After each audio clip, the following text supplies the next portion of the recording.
It just so happens, though, that when Jaswant Singh Khalra was visiting Canada and the United Kingdom, I was actually in Delhi visiting the Widows' Colony. And I didn't know that at the time, that that's the time of his speech. And so when I was visiting those mothers in the Widows' Colony, it was 10 years after 84, the very message that they were giving to me and sharing with me, something that left me for a very long time and made me interested in human rights, is that the world had forgotten them.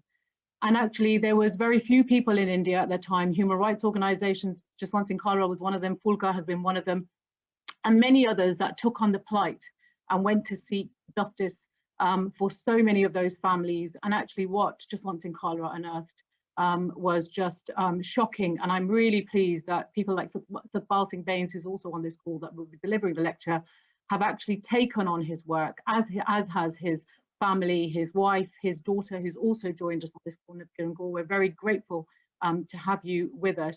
But the work that they have been doing and seeing them really at the forefront has been just so inspiring. And I know it will inspire future generations to come. I want all people to know about who Jaswant Singh Khalra was.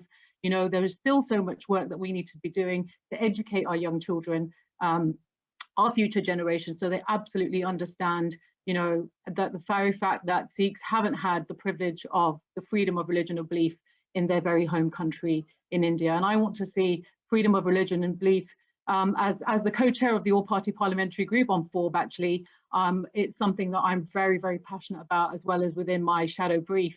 And I'm really delighted that we've been joined by the UN Special Rapporteur, Ahmed Singh Shahid, on FORB, who's joined us.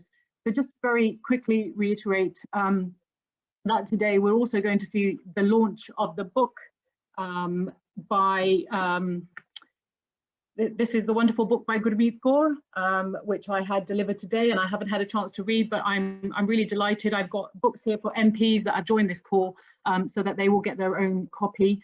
So really delighted that Preet Kaur is going to speak to us and tell us about what inspired her to write the book.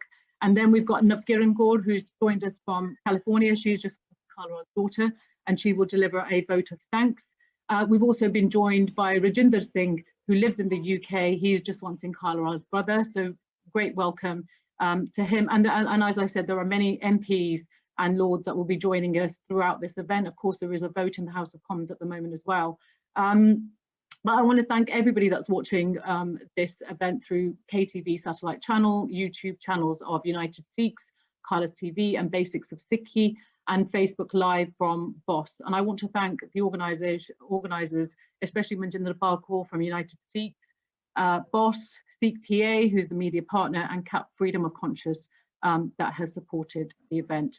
So I now want to hand over to my co-chair, Manjinder Pal Kaur. She's a human rights lawyer, a former journalist who serves minorities and the underprivileged as the International Legal Director of United Sikhs.